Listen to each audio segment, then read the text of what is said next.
How we doing, y'all? We live, we live, we live, we live, we live, we live.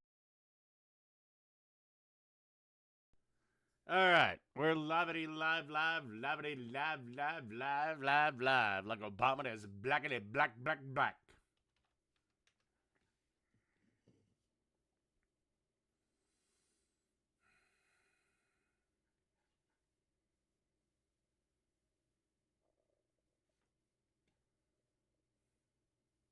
They toss. All right, give everyone about a minute or two to come on in.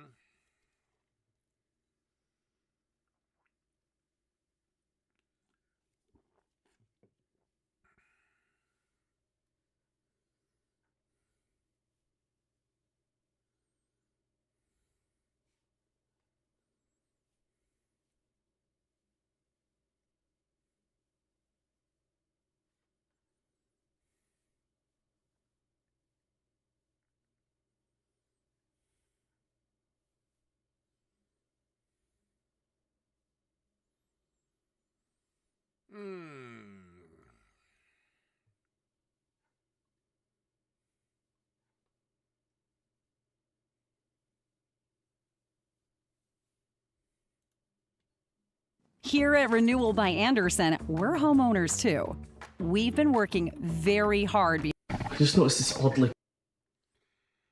All right, let's get into this. First one up, my Chiles Rellenos. Moment of truth. It does not get much better than this. For real, for real. What's up, everybody? Jonathan Zaragoza coming at you with a dope recipe today. We're gonna make chiles rellenos from my childhood. So, Mama Z has her version. My grandma has a version. I like both. I called up Mama Z and I asked her how she made hers. And I took some notes, but as always, I'm gonna make it a couple of little twists, okay? To start this whole thing, I'm gonna start with my sauce. Okay, and for our sauce, we're using some Roma tomatoes, all right? And we're gonna get these into a I want to point out I have actually made these before. broiler and just broil them on both sides until they're blackened and tender. I just want a little bit more character. You can definitely just blanch these or just saute them in oil. Some people just throw them in the blender and award thing.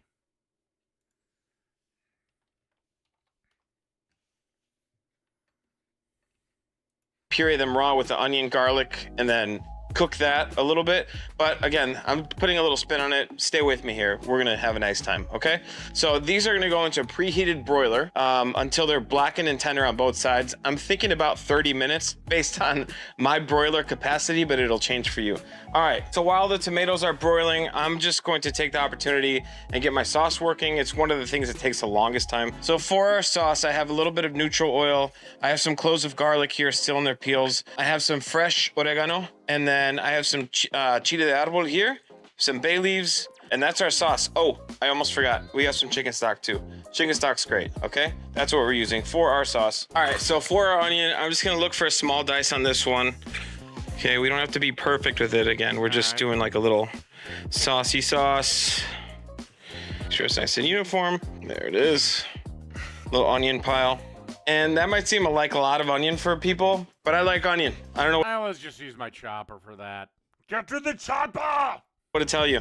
I think it has amazing flavor. I think it's one of the best creations on earth. Onion, if you're watching this, sponsor me, please. I would love to chat because I love you. You don't want to get in bed with Big Onion. It'll involve a lot of sodomy with pineapples. You so much. Okay. All right, garlic smash. All right. If you have peeled, you just mince this up. We're just gonna mince it. All right. You know what?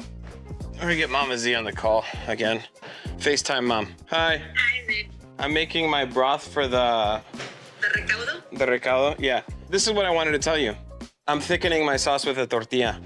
That's awesome. Right? Yeah, it's better than using flour. Flour and the roux. I figured it would be like, you know. I just make my roux, according to what Grandma taught me. So. Okay. See, dude, listen to your mothers, all of you out there. Yeah. Okay. How many garlics? I have 1, 2, 3, 4. What if your mom can't cook? 5? It's 1 per tomato. All right, so I should add 1 more. Yes. Okay. All right. Okay, I love you, bye. Bye. We're gonna add another piece of garlic, apparently. All right, we're not screwing up too bad. Okay. All right, we're gonna mince our garlic. Okay. Just get it into mincy pieces. Okay, and before it gets too fine, I'm gonna add my oregano to this, and also my chile de árbol, and just get like this little garlic herb situation with chiles. Okay. Just flying everywhere. And for the oregano, you could definitely use Mexican dried oregano, no problem. That's honestly, I think, what my mom uses. Except she's a prolific gardener. So I know when she's growing her own herbs in the summertime, it'll change. So this little garlic árbol chile mixture is done. We're gonna get it off to the side here, okay? And then this is our thickener, okay? This tortillita is our thickener. Fuck he Okay. plans to do that. And honestly, because I have the tortilla in there, I'm gonna have to blend this after, but it's gonna be delicious. Oh, all right, he's we're gonna gonna blend this on. take our tomatoes out of the boiler or flip them. We're gonna make our sauce. All right, I'm gonna add some oil to this. I got some neutral oil going down. So I wanna heat this up. Onion goes in. Little pinch of salt. Yeah, it needs a little bit more oil. Looking a little dry. Two spins around the old block. You want a little bit of color on it, not too much. You know what? Bay leaves can go in. Why not? Beautiful. Smells delicious. And our tomatoes are done roasting. You just want them to be tender and a little bit blackened, no problem. And I kind of decided that after this is Dude, those things look fucking Chernobylized. done cooking here, I'm gonna put it in a blender because I'm not making a roux and the tomatoes are still whole. And I want a texture that's a little bit more smoother. That's what we're gonna do. I'm gonna add my tortillas in. You just want to cook this till it gets a little bit of color and the tortillas start kind of getting crispier on the edges. But don't go crazy, you know, just kind of keep an eye on it. If it looks like it's a little too dry and it needs more oil, you can add more oil for sure. No problem. The tortillas are getting crispy in here. Nice and crispy. The onions are looking like they're taking on some color. I'm gonna lower my heat a bit. I'm gonna get my garlic mixture into this. And the reason I shut this down is because I don't want it to take on too much color. And again, this butane burner gets super, super hot. Man, this smells so good. As soon as that oregano hit that hot oil and the chile de árbol went in, look at that. That's what we want. Dude, you're gonna have to take the So- bay leaves out. Tomatoes are gonna go in. All right, tomatoes go into this. And get as much of that in there as possible. We're gonna take our, ooh. I'm getting choked up by the árbol. Chile de árbol coming to get me. There we go. Man, that smells delicious. So good. Okay, I lowered my heat. I'm gonna smash these down. Okay. Look at our tomatoes. Look at this. Wonderful. Roasted chicken stock. I'll completely fuck it up, but Chile Rellenos. Like I said, I'll completely fuck it up. It's like I constantly call it Chipotle. Or Chipotle. Yeah, Chipotles. Yeah, but it's Chipotle. Whatever. You can use water. Spanish language sucks. No problem. If you don't have this, no problem. All right. Our broth is up to a simmer. Tomatoes are already tender because they were roasted tender. So they don't need a lot of time in here. I'm going to call it here. I like the way it looks. Okay. So I'm going to let this cool down before I put it into my blender. What I will do here is take out my bay leaves before I blend them. Good. You know what? I'm going to taste this here. Yeah, it's got a kick. It's got a kick, but it's not too spicy. Okay, I'm gonna let this cool down. Still needs seasoning. That still needs salt. But What is the logo on this dude's hat? we'll get to that point in a second. Now, we're gonna set up a little station here, okay? I'm gonna get these out. I'm gonna turn this on. And what this is gonna do is gonna allow us, ooh, I forgot fire's hot sometimes. Okay, be careful. Damn, bro, chill. There we go. It's happening.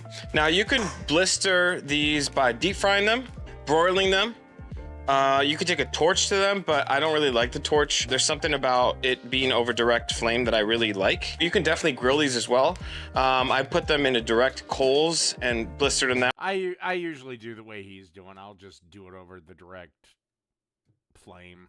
Way, there's a lot of different ways to do it, but this is a good way to do it, just right over the direct flame. If my memory serves me, bay leaves are actually toxic. All right, I'm gonna flip here and there. But I don't do it like this over a butane burner. I do it over my range. Okay. And the idea is to get them blackened, tender, throw them in a bowl, cover them with a little bit of foil, or cover them with another cheat tray or something just to keep the steam in here. Yeah, we're just roasting chiles right now, I guess. You know what? To make this go a little faster, I'm gonna put these behind me, okay? I'm gonna put them on the back burner over here. Little TV magic. Yeah, that's what I do. Tell you what though, man, it smells good in here. I think that's the biggest. Okay, maybe the sauce is making a good smell, but the smell is just, you smell just burning peppers.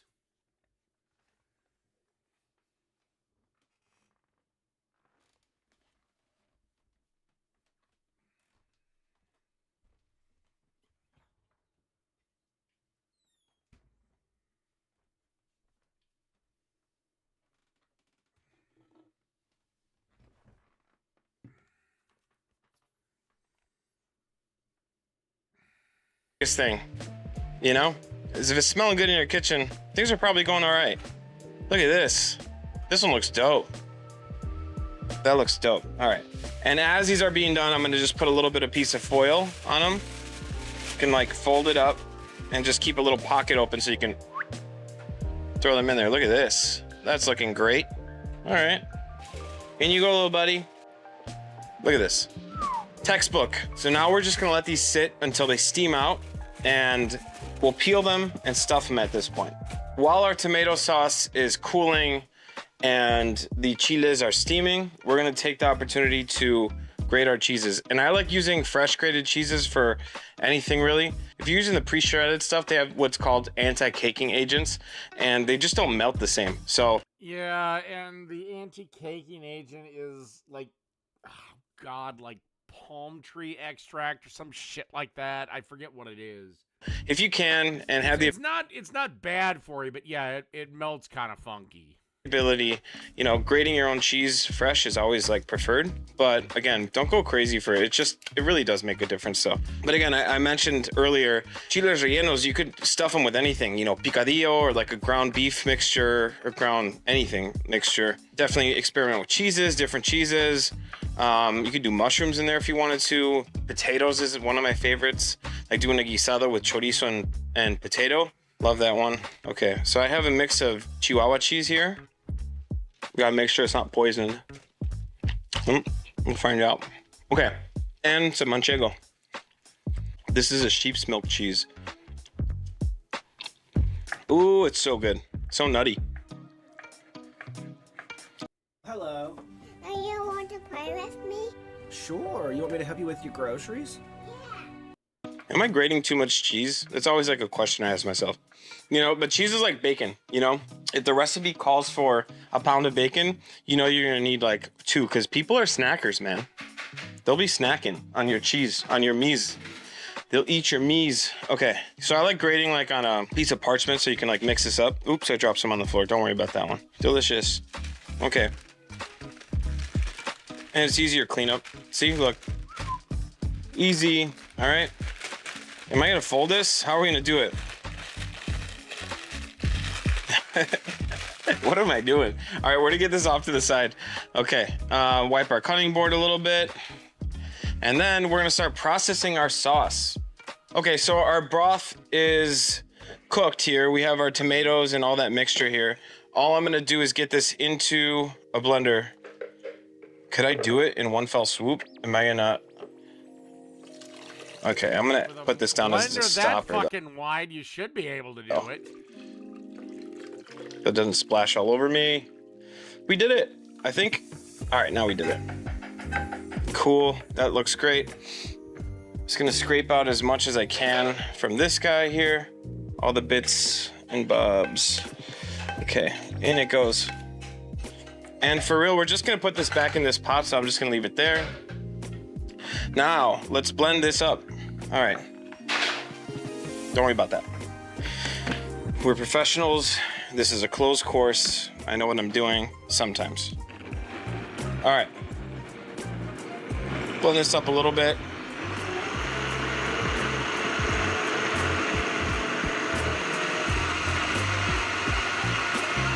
That's good. Okay, we don't want too much air into this. And when we cook it out, all the air is gonna kind of cook out too. So I'm gonna heat this up. There we go. So we're gonna pop this into our pan. Nice smells, nice sounds. We're gonna get this cooking. We're gonna season it to our liking. This texture is awesome though. Man, that looks great. That looks so good. Incredible. Incredible. All right, our broth is up to it's up to a simmer right now. And it's looking a little thick. Oh, trust me, Jews, invest in a good blender. For my liking. Not a bad thing. You can always thin it That's one thing I hate, invest. out for sure. So the color's beautiful though. I'm gonna give it a little taste. The color's awesome. See how it is? Well, it's got some kick though. All right. I tried to delay as long as possible. I'll be right back. I gotta take a piss.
Okie dokie. There we are. And let's get back to this. With everything in there, it's gonna be really nice. Lower the heat. All right, let's skip ahead a little bit. You can use a toothpick, but if you've seen my video with Adam Witt, we did a chile relleno burrito. I used toothpicks, and I thought I had counted all of them, and he ended up biting into one. We edited it out. That's so hard to say. We edited the video and didn't show it, but he definitely Yeah, how do you count your toothpicks? bit into a toothpick. But these are easier just to get out of them. All right, look. So here, this is what you do. You go up, under, okay? So you go up. Ooh, ooh, ooh. Nice and easy. Under, okay. Why am I whispering? You know? Why am I whispering? Okay, look at this. Boom, okay? Chile, done. This is tedious work. You know, anytime I see these on a restaurant menu, I'm like, man, they're so labor intensive. But if there's anything that we learn on this channel, is Mexican food should cost more money. Because, no offense, no hate, but like to make a pasta dish, I can make it for you like in an hour.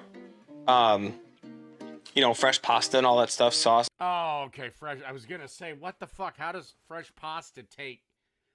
But you can make your fresh pasta ahead of time.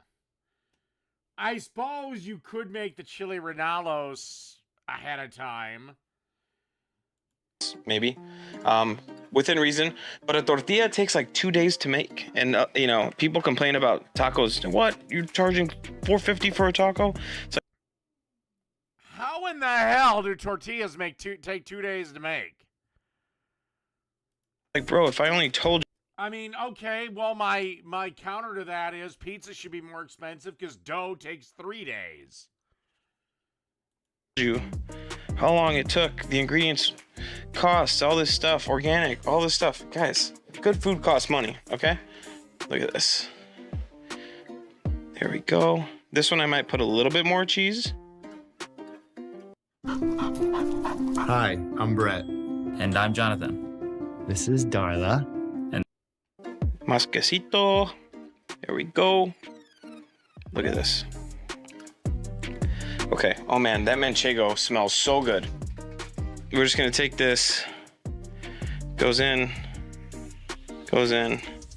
All right, and then it goes back out down here. Okay, there we go. And we're just gonna continue this process until our fingers fall off, apparently. Okay, now that our chiles are stuffed, we're just gonna take them in a little bit of all-purpose flour and roll them around to get them coated. Pizza dough takes 3 days to make. What the fuck are you talking about? All right, and Yeah, I can make a pizza dough in fucking an hour. But if you wait 3 days and let it mature, it tastes a lot better. that's all we're looking for, just to get a gentle coating of flour on them. This is what's gonna make the capiada or the batter stick to them, making our jobs a little bit easier on the fry. Look at this. Apparently he's gonna Okay, fry 'em, so these are gonna go into the freezer for a second, just so they firm up and they're hanging out while we make our capiada, which is our batter. But yeah, we're gonna clean this up and we're gonna get going. Look at these hands. Disgusting. We're gonna make our capiada or the batter that goes around our chiles. So real simple. I like cracking my eggs into a bowl. Okay, so you reach in here, okay, and just kind of separate them through your fingers. Yolks go one way, egg whites go on. Why wouldn't you just crack the egg and do the egg thing? I mean, you're way. Another, okay. So egg whites are separated from our egg yolks in there, okay? That's not the All right, way we got I our do egg whites that, in a bowl. We're gonna whip these up to stiff peaks.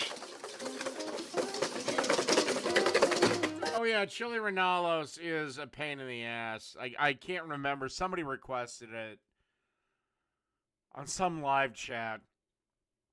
And oh my god. What a pain in the ass. All right, so once your eggs are looking like, I mean, I was happy. I was happy. I was, happy when I got done. But Jesus Christ, there's a reason I haven't made it that often. that, we're gonna add a pinch of salt to them, okay? Then we're gonna add one yolk at a time while whisking.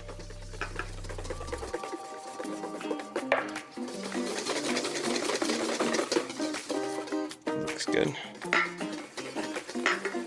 One more. And the last one. Okay. So it looks like, and then we're gonna dust a little bit of flour into this. Okay. And then we're just gonna give it a couple little mixy mixes. All right. That looks great. Oh yeah, that's looking great. Okay. You don't wanna overmix that. All right, that looks great. Capiada, done. We're gonna start frying our chiles. So what we're gonna do is we're gonna drop these into our capiada. Okay, look at this. It's gonna go in and just kind of get it coated around as best we can. That looks awesome. All right, here's one. Just get it into the oil and just let it go on one side. All right, and just repeat the process with all the chiles. Yes, yes, man, these look awesome. You wanna make sure you don't break off the stem, because that's like your grip. And always do it away from you. Okay. Yeah, and I mean they're good. The Chiles Rellenos or Relano, whatever. How the fuck ever you say it. God, I'm so sick of the Spanish language. Any flowing language. French can go fuck itself too. For all the work you do, while they are good, it ain't worth it. My opinion. Okay. So once your capiada is being set, you can baste them like this. All right, just to set this top part. Okay, because the last thing you want to do is lose this on top. So I like basting it a little bit. All right, and this other chile, we're gonna go in with it. Okay, here we go. Ta-da. Okay. Lovely. Chiles, they're going. It's happening. Oh, we're gonna flip this. We're gonna flip I can almost hear Jake in Michigan say, "The pan's cold." this. If it does it, please be nice. There it is. Oh, beautiful. Beautiful. We're gonna flip this one too. Okay. Wonderful. Wonderful. Although shit, I may have to try this again and steal his technique. Wonderful. Son of a bitch. Okay. Got a little color on it. Not the biggest deal in the world. All right. I like the color, actually. These smell so good. They smell so good. I remember the smell in our house growing up, and it was just Yeah, I have no idea what oil he's using. If I had to guess, come to my head, probably peanut oil. just delicious. That eggy, cheesy, roasted peppery. Oh my god, this is so good. Okay, guys, I'm happy. I'm happy. Look at Unless, did he actually just melt down lard? that. Look at that crust. Are you joking me? We're gonna flip this one. Okay, and you have a spoon, so you can use it to your advantage there. Look at that. All right, so when they get nice and golden brown, okay, these look great. Nice and golden. You're gonna take them, drain them with the spoon. All right, just get them down on a sheet tray, okay? There it is. All right. Those things look dope as fuck. There it is. Just want to drain it on the side here. There, lovely. Okay. Ooh. These are spicy temperature-wise. Okay, I'm gonna turn off the heat because the lard and the oil are getting a little bit too. Okay, so yes, he melted down lard, which I have done for French fries, and I will say this: they make the best fucking French fries on the planet. But God, is it a pain in the ass? Too hot. Again, we're controlling our heat here. Because eventually, once this cools back down to room temperature, the lard will solidify. So, it's just... Again, I'll bust it out every so often on a very special occasion, but... using lard to fry French fries or something like that, while the product is so superior.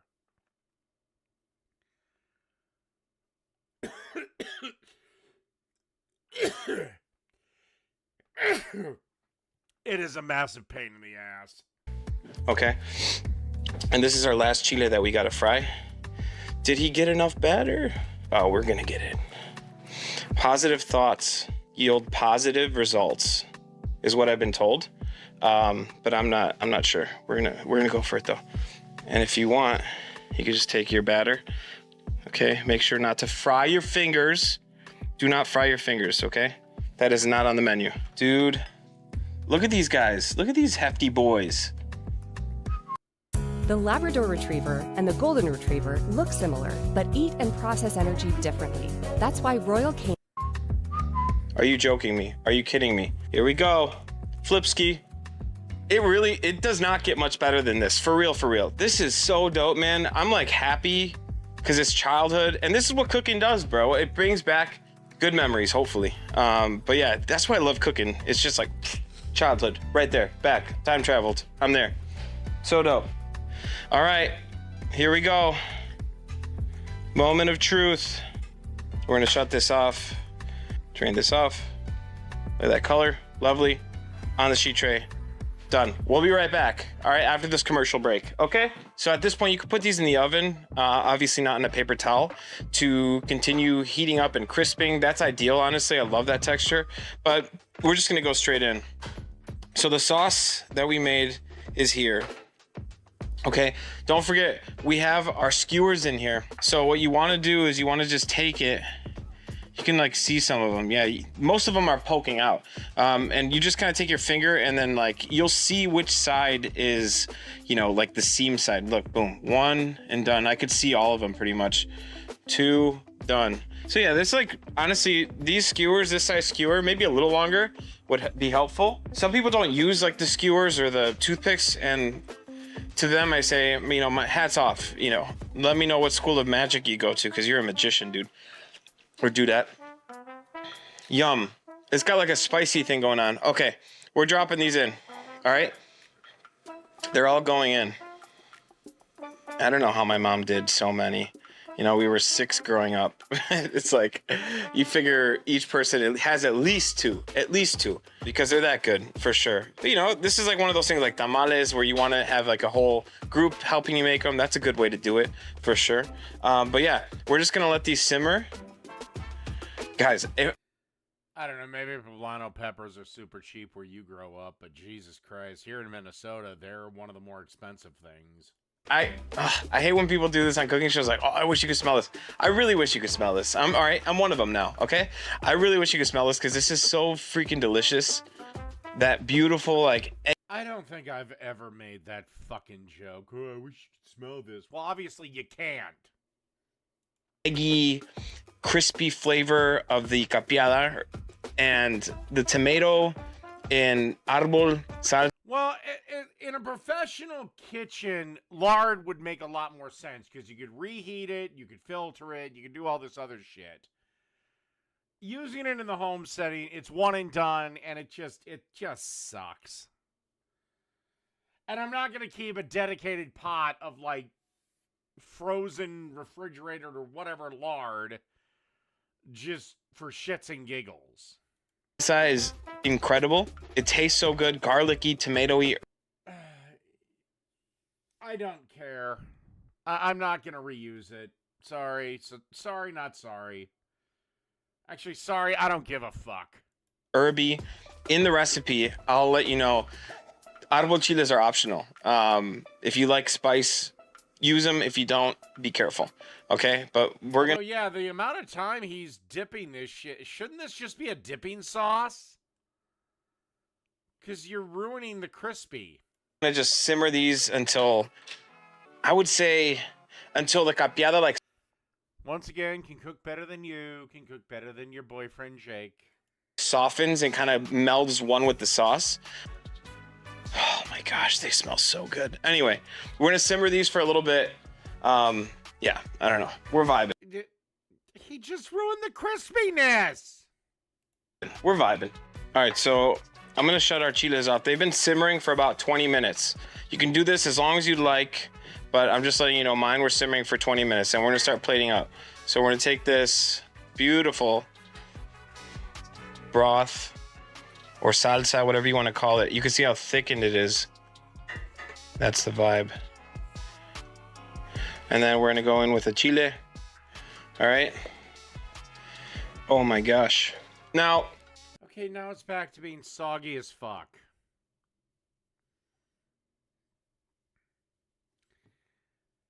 Whatever. All right. Who doesn't like a little bit more cheese? Okay. Just get to the end of this shit. Oh yeah.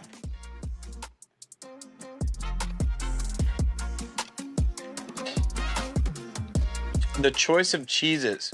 Manchego. All right, done with this.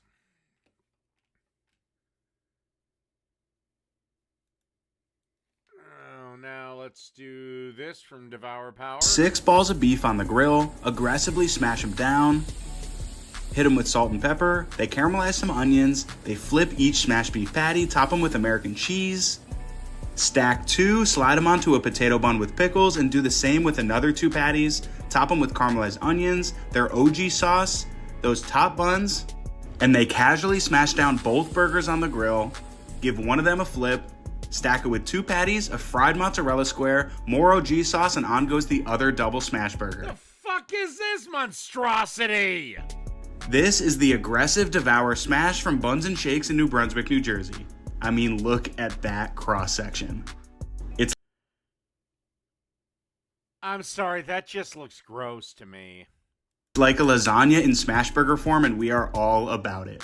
Who's hungry? They toss 6 I don't know. Not for me. Not for me, homie.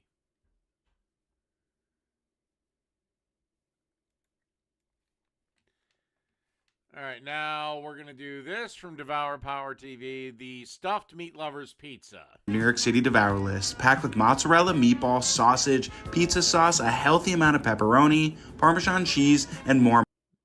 That's a healthy amount of pepperoni. No, that's a suicidal amount of pepperoni.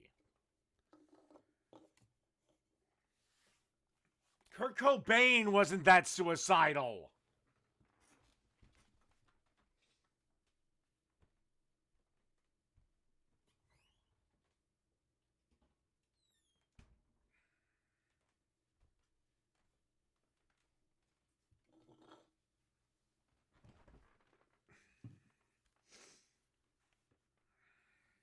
Mozzarella. It gets topped with another pizza dough, closed up, brushed with garlic oil, topped with Parmesan and oregano, and oven baked to look like this. So you just basically made a big ass calzone and called it a pizza. This is the Stuffed Meat Lovers Pizza from Knapp Street Pizza in Sheepshead Bay, Brooklyn. Who's hungry? That's a goddamn... That's just a big ass calzone. This stuffed pizza needs to be on your New York City Devour list, packed with mozzarella, meatball, sausage, pizza sauce, a healthy amount of pepperoni. All right. Next up. What do we got next up? This. Spaghetti meatballs recipe that will blow your fucking mind. This has to be one of the most easiest but delicious dishes to make, especially this one. So let me show you how to make it. For the meatballs, we're going to take some ground beef, Italian sausage, one of the homies that didn't make it, followed by some garlic. Next, we're going to add in some milk, followed by some onion powder, garlic powder, Italian seasoning, black pepper, red chili flakes, some salt, some oregano, Parmesan cheese, followed by some parsley and some basil to make this healthy. Add in some shallots, some breadcrumbs, then we're going to roll these into balls. Place this in your oven at 400 degrees Fahrenheit for 20 minutes, and don't forget, everything's listed down below. For the sauce, get a hot pot with some butter and some olive oil. Add in a lot of shallots and some garlic. Let this saute on low heat for like 2 minutes. Add in your can of tomatoes with a little bit of water and optionally some red wine. Now I like to add some basil. No. You have to add the red wine first so we can deglaze the fucking thing. We'll season it with some oregano, some Italian seasoning, onion and garlic powder, pinch of salt, some black pepper, red chili flakes, and some sugar. Introduce your meatballs. I cut them in half. Bring the heat to low. Let this cook for like 8 minutes, and this is the perfect time to be making your pasta. Cook the pasta to al dente according to package, and if the sauce is too thick, add a little pasta water in it. Now top this with some Parmesan and basil, and y'all, that is it. Full recipe on my website. Spaghetti. Not gonna lie. I'd eat the shit out of that.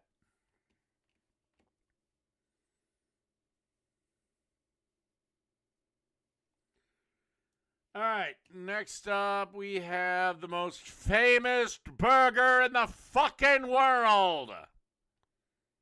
Burger from scratch, including the shell. Now to do this from scratch, we need to make our own. All right, apparently this is a...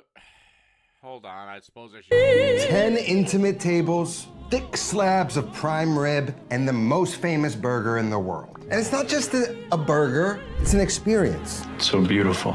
Fort Charles is a legend for a reason.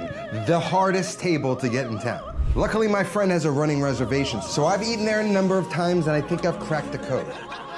And since getting a seat is like a blood sport, I figured why not bring that show into your home. This is the latest inductee to Stevie's Food Hall of Fame. This is the great Fort Charles Prime Burger from scratch, including the shell. Now to do this from scratch, we need to make our own brioche buns, which in order to make good brioche buns, you need to start this a day ahead. Allow for an overnight fermentation. So we've got all of our dough ingredients here. We need to do one thing first. We need to make this Japanese technique for bread baking called tangshong. It's essentially a roux, and it helps to... Goddamn fucking Japs. to stabilize the gelatins in the starch and retain more moisture so it stays fresher longer. So I have 100 grams of whole milk coming up to a simmer. Once it comes to a simmer, we're gonna add 20 grams of bread flour. Whisk it all together and you're gonna create a roux. Yeah, it was kind of shitty when you couldn't have a nice cigar after a good steak dinner. Thick paste. Spoon that into a bowl and allow that to cool. But a bunch of fucking crybabies, mostly on the left, said, you can't smoke. Down before we incorporate it. So now we can start with our mixing bowl on a KitchenAid. This is really the best way to do these buns. First up, we need bread flour, and we need 380 grams of it. To that, 50 grams of sugar, 1 packet of instant yeast, about 8 grams. Whisk it together, then 8 grams of salt. Now here we have 6 eggs. I need 3 whole eggs. And you wonder why I fucking hate activists. You don't want to eat in a restaurant that has smoking? Go to another fucking restaurant. Why do you have to wreck everyone else's good time? Then 3 egg yolks. Then we got 60 grams of whole milk and 30 grams of heavy cream. Whisk it, and then we can add in the roux. Aren't you worried about it? No, I'm not worried about my health or living a long life. Don't give a fuck. So now we have our wet mixture, and we have 140 grams of cubed butter that it's been sitting out for like an hour and a half, so it's nice and soft. But eventually, the fucking safety crowd always seems to win in the end. Oh, if we just save just one life. Yeah, I don't give a fuck. People are gonna die. You're never gonna get it to 0. Fuck off. Fuck you. Very important. So we've got our dough hook on, and we're just gonna let it run and let the salt mix in, and then we're gonna... And this is my thought. This is what it should be. It should be up to the establishment. If they want to have smoking in the restaurant, then that's up to them. If they don't want to have smoking in the restaurant, which a lot of restaurants, before all this stupid shit, they didn't have smoking in their restaurants. It should be up to the private business. Not a bunch of crybaby activist faggots. Slowly pour in the wet ingredients. Slow is nice, it just gives it a little bit of time for the... Yeah, but we're all gonna end up just as dead, so it doesn't matter. Liquid and the dry ingredients to kind of meet fully absorb. That's the other thing. We're all gonna end up just as dead. And slowly start to work that speed up. Now the dough has come together. I'm gonna start to work in a tablespoon of this butter at a time. This is sort of the defining characteristic of brioche. Besides, people smoked for goddamn centuries around one another and didn't have a problem. Just mounted with a ton of butter. Clean up the edges, make sure all that butter gets in there. And once our butter is worked in, we're gonna turn it on high and let this go for like 15 minutes. Basically until all of that sticky dough that looks really loose right now. I'm gonna live while I'm alive, but I have no fear of death. It's gonna happen no matter what. And I could care less when it does, be it 5 minutes from now or 50 years from now. Doesn't look much like a ball of dough. After 10 or 15 minutes, you're gonna start to see it stick to the side and then all of a sudden pull from the side and start to roll into a ball and... Oh my God, what the f***? Oh man, look at the dent on this thing. I kinda think I'm done with this one. But what did I tell you? The mixture would become dough. Get out of here. You're gonna need this tomorrow too. Now we're gonna get it out of the mixing bowl. What we're gonna do, some slap and folds. You see the stretchiness, how it's not tearing? Sort of a good sign. Turn it, pick it under, lift, and then slap it. Turn it, lift, and slap it. What this is doing is slowly building up structure so it can almost hold into a ball. See that? You can see some air balls in it. It's still sticky. It's still very hydrated and loose, but we're gonna allow it to rest for like 25 minutes, covered. Give it another one of those slap and stretch and folds, and it's gonna transform a bit. Set that off to the side. Now here we've got our beef. We are going to be grinding our own beef tomorrow. Fort Charles Prime is also Au Chauvel. It's also Tivoli Tavern in Chicago. Hog Salt is a big restaurant group, and they serve this burger almost everywhere, even in France, at Le Remene, their newest location, which is getting rave reviews over there. Some places like Au Chauvel use prime, others use Wagyu. I'm using a blend of chuck and short rib. That's gonna get us to about a 70-30 fat to meat ratio, but we're also gonna be adding some beef tallow to it to balance it out. But I wanna place it on a rack like this, and I wanna separate them, get space for air to move around them, and I wanna sort of, faux dry age them overnight. We wanna remove the excess moisture from this and concentrate the meat flavor, which is kind of the idea of dry aging. It's been about 25 minutes. We're gonna do it one more. Or you know what? I'll go one further. Let restaurants make a choice. If you're smoking, then the entire restaurant is smoking. I mean, no non-smoking, smoking section bullshit. If it's smoking, it's smoking. If it's non-smoking, then the entire restaurant is non-smoking, and let consumers make a choice.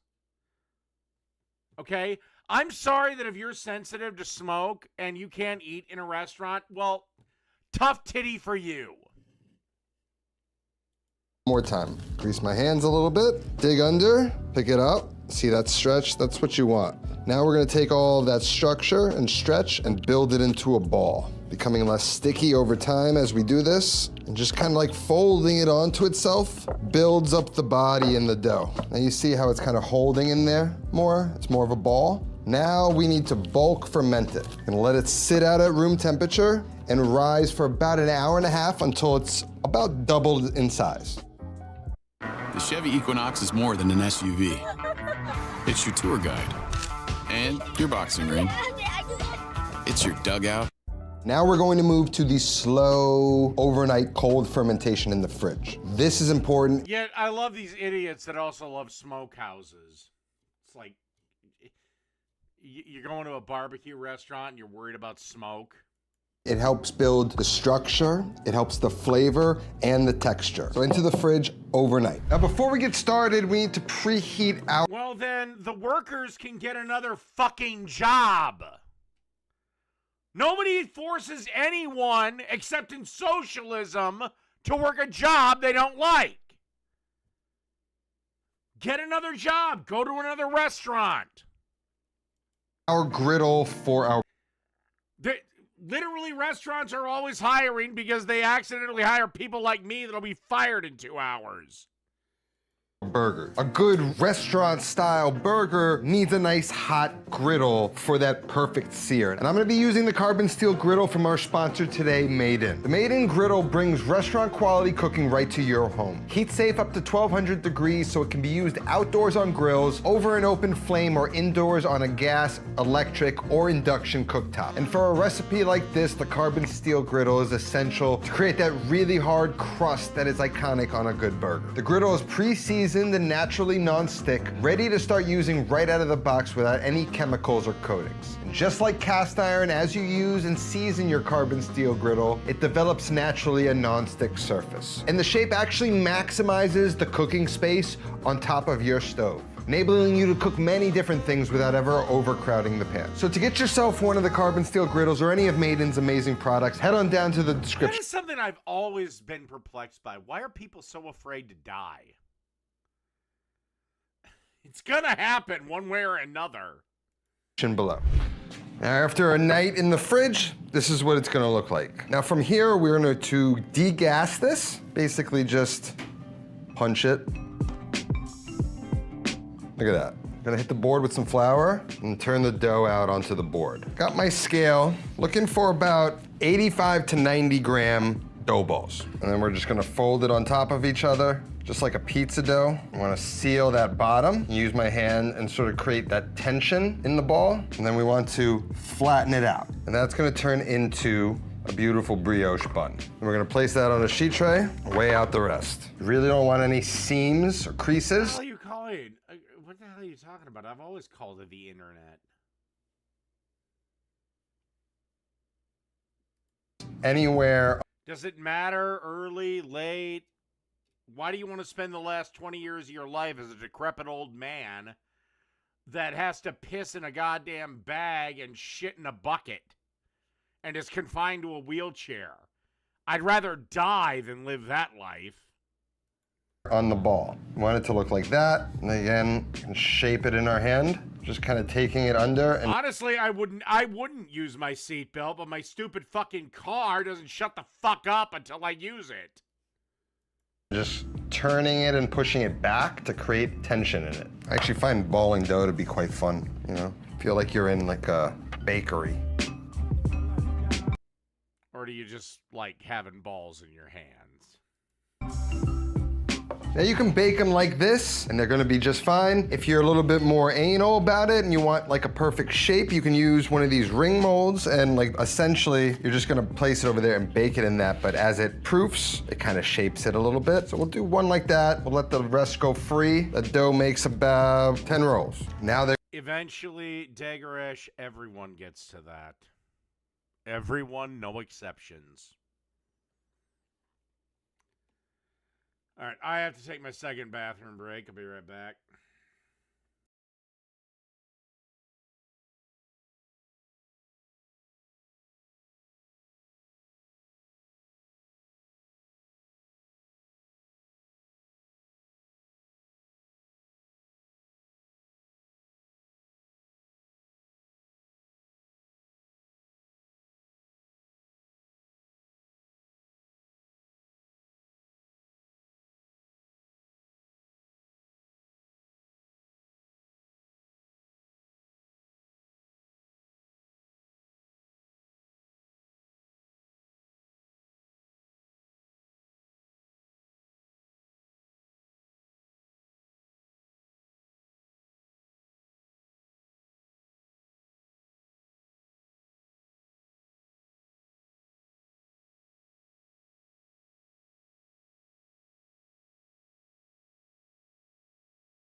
Although, you know what's funny?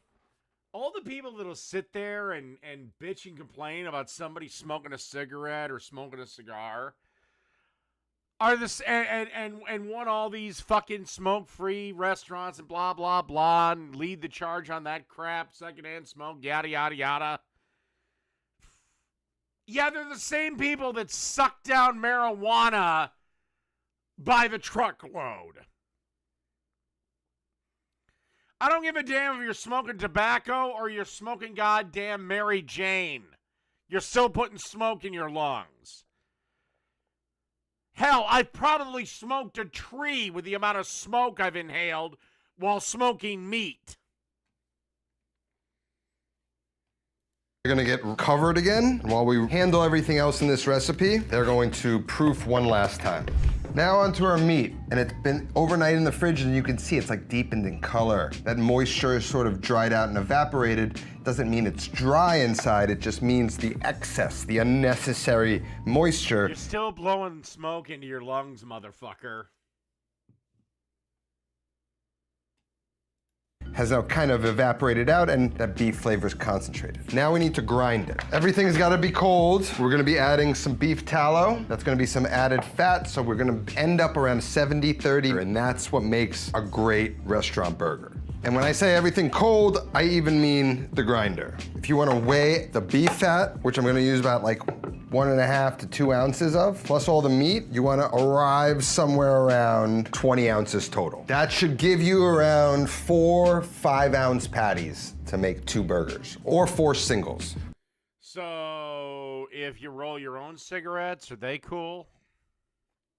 One thing we gotta do is make sure we cut these thin enough to fit in the hopper. So basically, short. Minty is right. We should all just do healthy coconut. Gonna sort of fillet open, so they're more like a strip. So we're just gonna turn on the machine and we're gonna start feeding the meat into the hopper, alternating meat and a little bit of the fat. Kind of pull through the hopper rather than these smaller pieces. Not a huge all of it out that I can. So Smash burgers are what? Normally, what? 2-3 ounces? I'm going to sort of help it. Instead of creating a ball, I'm creating a puck. And that's our burger patty. Looks like I ground up a little bit more. Let me just shape the rest. We got more than we bargained for. These are gonna go in the fridge uncovered, and they're just gonna chill and... What the hell is with the little meatball in the middle? What's with that? Dry that surface out before we cook them. Next up, Fort Charles uses incredibly thick cut bacon, almost like cut pork belly. So I'm gonna cut them in half, line them up. Maybe I'll do 2 of these just for 2 burgers. I'm just gonna stick these into the oven, place a little weight on them. We're gonna turn it on to 375. We're gonna check in on them about halfway through, give them a flip. We're just looking for nice caramelization across the surface of the bacon. Now what we need to do is drain off the fat, and you've got a really perfect piece of bacon, and the bacon is gonna be at the very top of the presentation, so having it look beautiful, important. Now these are also maple glazed, so we're gonna take some maple, just put a little bit on top, toss them in there, back into the oven for like 3 to 5 more minutes. While that's in there, I'm gonna prepare an egg wash for the brioche buns. Got 1 egg in here, whisk it up, and then we're gonna add just a little bit of cream. Just gonna make sure it's well whipped. I want it to sort of run off the whisk rather than be stringy. All right. Now we can prep our brioche. See how they've risen? Now one thing I gotta do first, just gonna spray this ring so it doesn't stick. And we're just gonna egg wash them thoroughly all around the sides. We want that color to ride all the way around. I'm gonna slide this back on. Just gonna show the difference between like a perfect uniform one and more rustic one. Bacon is done. It's perfect. We're just gonna set these off to the side. Keep them warm. Now these go into a 375-degree oven, no hotter, otherwise they're gonna split. We're gonna cook them for 18 to 20 minutes. Halfway through, we'll give them a rotate, and what we're really looking for is for color. They're gonna start off a little bit pale. You just wanna cook them until the entire exterior gets engulfed in this Dude, the only thing the goddamn ring is doing is muffin topping that motherfucker. caramelized, deep brown color. The kind you think of when you think of a brioche bun. Let your eye... I just buy my brioche buns. I'm a lazy bastard. ...guide the way. And you want to take them out once they look like this. We got some melted butter. You just want to hit it on top of each one. Now we need to allow these to cool. Cooling them is just going to allow us to slice into them evenly across, not create all these little kind of rivets, so we get a nice golden brown when we toast the inside. That's what that little ring gives you, is the nice uniformity as opposed to something like a little bit more rustic. We're gonna allow these to cool down. Next up, we're onto the sauce. Sorry, the ring mold sucked. And Fort Charles uses a Dijonnaise, like a Dijon mustard sauce. Half cup of mayo, 2 tablespoons of Dijon mustard, a cap of vinegar, sherry vinegar, red wine, apple cider, white, whatever you want. A cap of Worcestershire sauce, salt, fresh cracked black pepper. Hey Meta, get this in slow-mo. Hungry Root makes sticking to my anti-inflammatory diet so easy. I just started an anti-inflammatory diet and I like it mustard forward. It's that acidity that cuts through the richness of the fatty burgers. Then we need to prep our garnishes. We need a little bit of red onion, and I'm just gonna take a little bit of this cheek off because I don't need a ton. Now the onion's gonna be raw, and so I wanna take this as thin as possible. So I'm gonna take my time and cut as thin a slice as I can. Throw those into a bowl. Next up, we've got some chives. So I'm gonna take them, get them lined up. I'm gonna take the skinny rough ends. I'm just gonna take that paper towel and start to roll up those ends. Now we just line them up and I trim the edges off. And again, just like the onions, slowly chop it finely. Chives go into a bowl. Then you're gonna take your favorite pickle spear. None of that sweet stuff. Again, that acidity is there to cut through all the fat in the burger. Just gonna get some damp towel, place over them until we're ready to use. So our buns have cooled, and this is the one What the hell does the damn towel do? I've chosen. Nice, symmetrical, perfect shine, beautiful. Now, we've got our 2 patties. Those are ready to cook. I've got my griddle preheated. I want to cook these around like 400 degrees on the surface. 2 slices of American cheese, 1 per patty. Now before I cook that, I want to show you how to make the perfect fried egg. This burger is served open face. On one side is the burgers and the bacon. On the other side are the garnishes covered by a perfect fried egg, the exact shape of the burger bun. And so we've got around this size. And I'm gonna show you how to make a fried egg, perfectly circular, with the yolk perfectly in the center. So I'm gonna preheat a non-stick tiny guy. Gonna hit it with some spray. Also gonna spray the inside of the round. Now once the pan is hot, we're going to crack an egg and separate the whites in a bowl and reserve the yolks, and pour just enough of the egg white into the ring mold to create a nice, even, thin layer of egg white. Once I see that translucent white start to turn a true bright white as the egg cooks on the top, then I'm gonna go ahead and lay my egg yolk down right in the center to form the perfect sunny side up fried egg. Oh no, don't season your fucking egg before it's done cooking. The iconic accoutrement to this burger. Now all we have to do is just let that cook until the white on the surface, once it's cooked, I can remove it from the pan to top the burger. And until it's about a ½ inch thick, maybe a ¼ inch thick. The 4 Charles Prime burgers are not super smashed thin.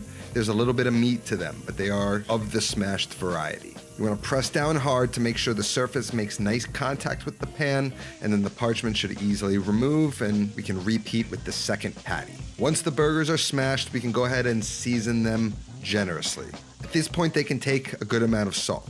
Now, what pressing them did is sort of release a lot of their own fat into the pan, which you can see is bubbling around the patties, which is essentially frying the burgers in its own fat, which is what makes a good burger. Now you can kind of track how far this burger is being cooked by looking at how the meat turns colors as it I'm not the only one that's seen that split-second thing. rises onto the top of the patty. So once we can see it's about 3/4 of the way cooked, we can take a scraper or a spatula, scrape under the burger, and give it a flip. Now that's a beautiful sear. That's what you're looking for. A burger without a crust is a flavorless burger. Now, immediately we need to get that cheese on there to allow it to melt. 1 slice per burger. You can add more if you'd like.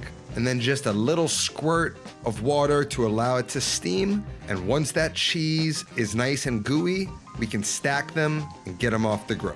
On the bottom half of the bun, we're gonna place our burgers. You could even put a little sauce underneath them too. I kind of wish I did that.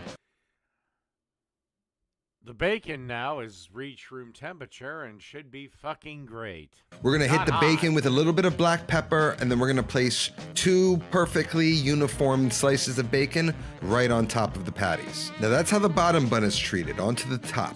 We're gonna start by layering a nice even layer of the sliced pickles, followed by another layer of the very thinly sliced red onions. On top of that, we're going to place our Dijonnaise, and then on top of that goes our perfectly cooked egg. Then we're gonna take our chives and shower it on top of the egg to create beautiful color, add that chive flavor. Then we can place that onto a plate, and we're ready for the show.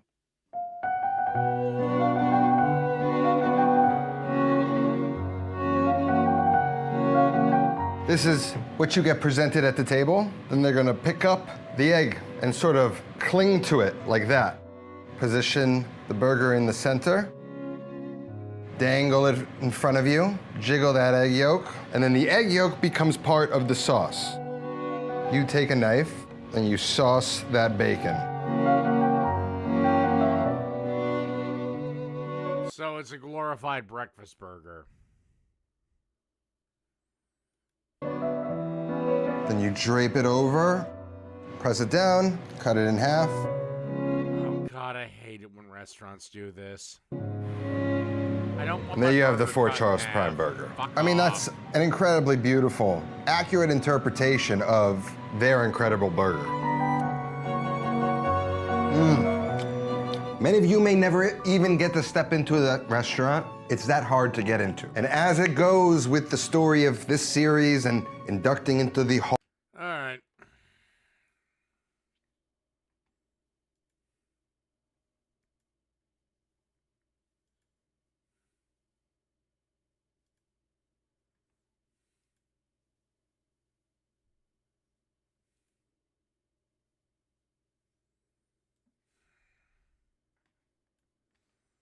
Bell's refined $5 box, opulent $7 box, and indulgent $9 box with its new chicken bacon ranch street chalupas. They started spending.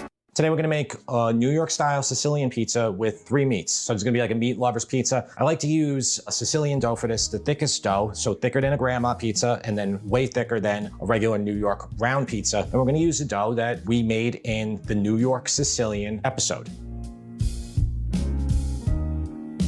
I've had the dough out for an hour already. Okay, it's right here in a proofing container. Before we put it in, let's put about a 1/4 cup of oil into the bottom of our pan. I'm just gonna use regular olive oil in here.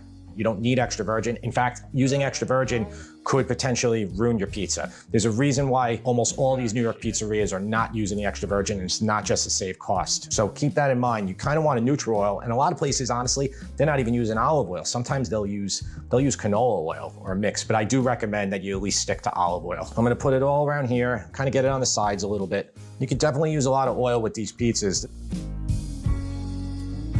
Once you tell them that Costco's olive oil, you may as well just use canola. We can kind of try to stretch it a little bit with our fingers right now, but it's not going to fill up the pan. But you're going to be surprised how much it will fill up the pan in a few hours from now. That's as good as we're going to get right now. I'm going to cover this with plastic wrap, and in about 45 minutes from now, come back to it, and you're probably going to be able to stretch it then to the size of the pan. We lost my dad to lung cancer far too soon, and he missed too many good times to count. That's why the Cancer Guard test is so important. So it's been about 40 minutes. It might not stretch all the way right now. Just save that plastic. You're going to need it again.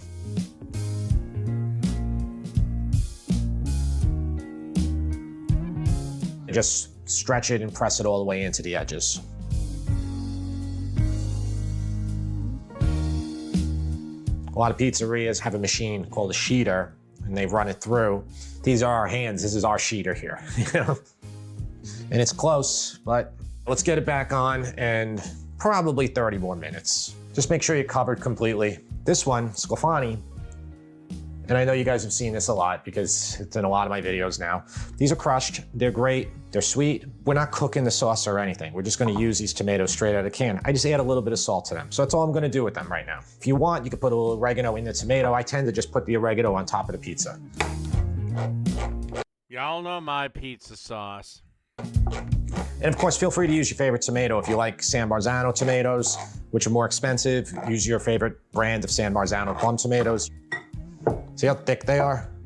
I'm just gonna put a little bit of salt in there, probably like 3/4 teaspoon. So I'm just gonna mix this around, and we have our tomatoes ready to go. Let's talk about the cheeses for a second. This is Galbani whole milk mozzarella. It is dry. Well, I don't know, Echo, whatever the fuck your name is, watching you get pissed off is entertainment for me. Higher than Polio whole milk by a lot. If you use Polio whole milk, it might be too buttery, too liquidy. Depending on what brand you use, you might have to go to part skim. You might have to do a 50-50 ratio. This is a 2-pound block. This is from BJ's, and BJ's, Costco, they always sell like these in 2 or 3 pound blocks. You're gonna need about 12 to 16 ounces of mozzarella, shredded mozzarella, for one Sicilian pizza that's 14 by 14. Galbani, you can take a block and you can actually shred it without it being frozen. If it's Polio, Again, you're the one typing 60 comments a second. And it's entertaining. Normally you have to put that in the freezer, or it's very, very hard to shred it.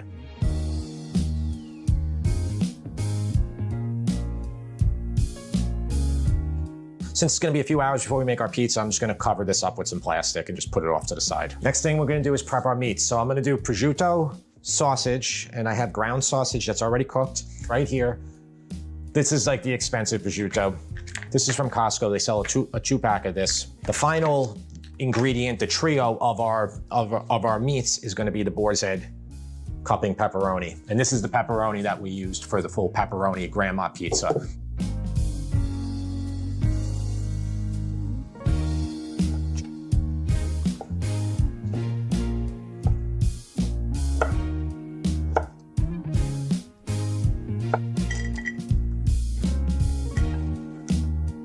All right, so it's like another 20 minutes. It's pretty much there now.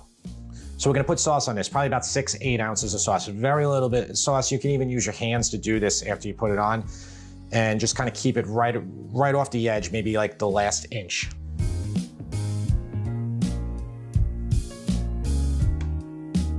All right, this guy's sauce sucks.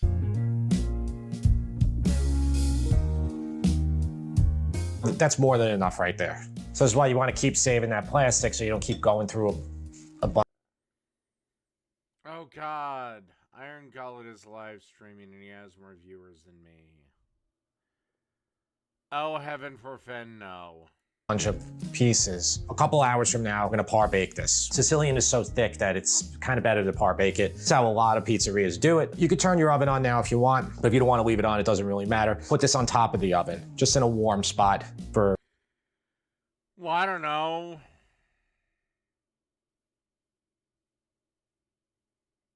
Your mom says I cook pretty good.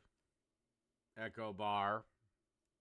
2 to 3 hours. We want this to really, really rise. We want it to rise to the height that we want our Sicilian pizza to be. So is this Echo person just like a bitch on her goddamn rag that I've pissed off for one reason or another? And you wonder why I say we need to repeal the 19th.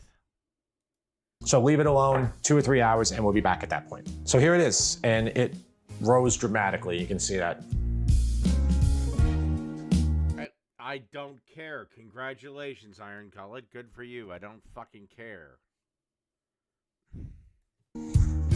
Set your oven to 440 degrees and then par bake it. You want to par bake this in the middle of the oven. Now this is a Lloyd's aluminum pan. This pan will get a very, very crisp bottom. Really the thing you got to worry about with this type of pan is that you're going to burn your bottom of your pizza. If you were using a cast iron pan, you'd have to probably raise the temperature even more because of the very heavy, large thermal mass of the cast iron. It takes a long time to start browning the bottom. But because of this pan, how it's fairly thin, it's going to brown it quickly. So 440 degrees in my oven.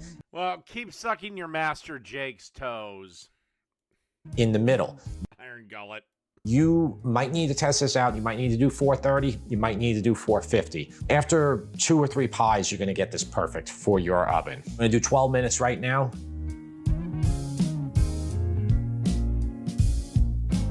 So let's get all the ingredients on here.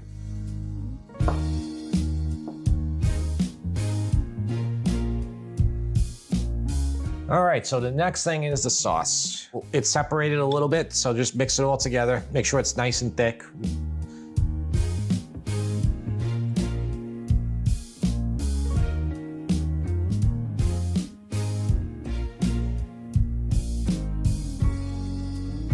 We almost used it all. I think that's a pretty good amount. So you open up 1 can and then you're good to make the whole pie. Here's sausage. We'll start with this one first.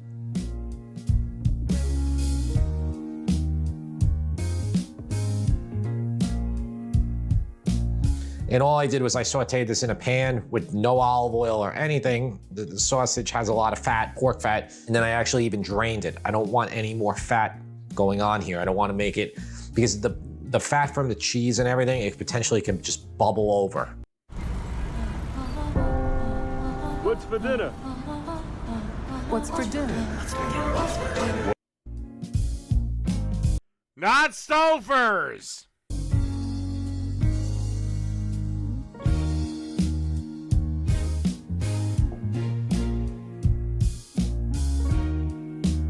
So if you've been wondering, this is... Do I own medieval weapons? No, I'm not Styx Hexenhammer. Definitely a health channel here. I mean, there's nothing healthier than this, right? So I'm gonna put the prosciutto on here. The prosciutto is very strong. Just gonna like kind of do a little bit. And now listen, you don't have to cook this. You can put this in the oven and then put the prosciutto on last. It's really nice though, cooked on here. As far as cooked meats go, you can use salami, soppressata, mortadella, capicola, or as they say, gabagool. You know, you can do whatever you want. I just think that looks amazing, and I think it destroys any meat lovers pizza from insert chain restaurant pizzeria. That is a really hefty pizza. So yeah, about 11 more minutes.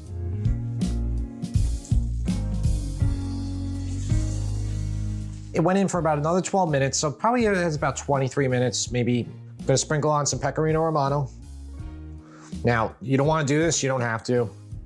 Pecorino Romano normally finds its way into most New York style pizza. And here's Sicilian oregano. And I just sprinkle it all on top. Just make sure you don't get any stems in there. So I'm gonna do 2 minutes back in the oven and then probably 90 seconds on the broiler. I wanna get this a little browner on top. All right, and there it is. It's looking really good.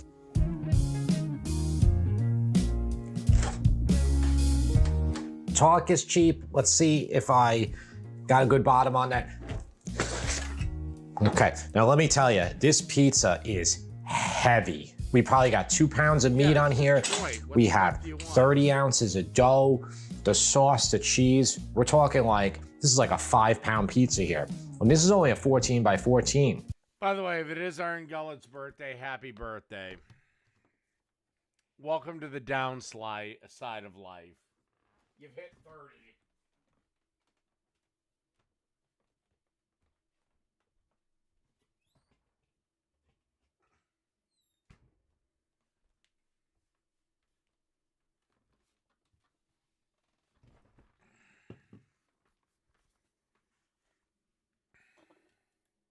When you order something like this in a place, like a regular place, when it's like this big, You're 30. This is it. It's all downhill from here. you're getting like 10 pounds of pizza almost. All right, that sounds really good. Now we want to hear that crunch.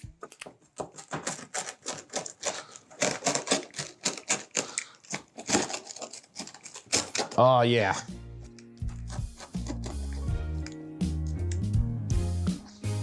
Mmm.